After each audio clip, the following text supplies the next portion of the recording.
africaine se débarrasse d'Israël, mais l'Afrique reste divisée sur Gaza. L'incident avait marqué les esprits. En février 2023, lors du précédent sommet de l'Union africaine, UA, une délégation israélienne avait été expulsée sans ménagement de l'Assemblée générale de l'UA alors que s'engageaient les discussions entre les chefs d'État du continent, à Addis Abeba.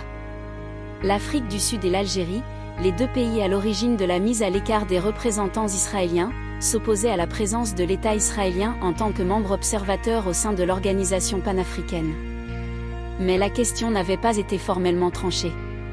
Un an après cet incident diplomatique, la guerre dans la bande de Gaza a mis un terme à ce débat. Le dossier concernant l'accréditation d'Israël est clos, confie un haut cadre de l'Union africaine. L'organisation a suspendu son statut d'observateur et Tel Aviv est donc définitivement mis au banc de l'institution. A l'inverse, l'Union africaine a déroulé le tapis rouge au Premier ministre de l'autorité palestinienne, Mohamed Shteyeh, qui a déclaré devant des chefs d'État d'un continent majoritairement acquis à sa cause, je cite. « Les Palestiniens défendent leur pays comme vous, en Afrique, avez défendu vos terres contre le colonialisme. » En outre, le président comorien Azali Assoumani a tenu à remercier l'Afrique du Sud d'avoir porté plainte auprès de la Cour internationale de justice, CIJ, pour dénoncer le génocide qu'Israël est en train de commettre sous nos yeux. Il faut rappeler qu'en janvier, les juges de la CIJ ont donné raison à Pretoria, qui avait porté une requête, fin décembre 2023, accusant Israël de génocide contre les Palestiniens de Gaza.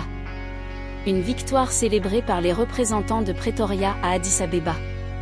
Mais la charismatique ministre des Affaires étrangères sud-africaine, Naledi Pandor, s'est indignée de la présence de représentants israéliens dans les locaux de l'Union africaine ces derniers jours. En effet, mercredi, l'ambassadeur d'Israël en Éthiopie a été aperçu dans l'enceinte du bâtiment de l'Union africaine. La directrice générale adjointe du ministère israélien des Affaires étrangères pour l'Afrique, Sharon Barley, la personne expulsée de l'UA en 2023, enchaîne les rendez-vous discrets dans la capitale éthiopienne, d'après plusieurs sources diplomatiques. La ministre sud-africaine aux Affaires étrangères a dénoncé la soumission de quelques États africains à Tel Aviv.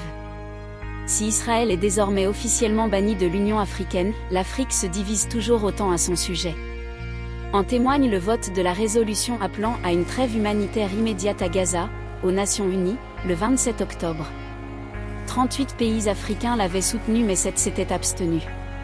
Ces dernières années, les efforts d'Israël ont débouché sur la normalisation de ses relations avec de nombreux États africains, dont la République démocratique du Congo, le Ghana, le Rwanda, le Maroc et le Kenya.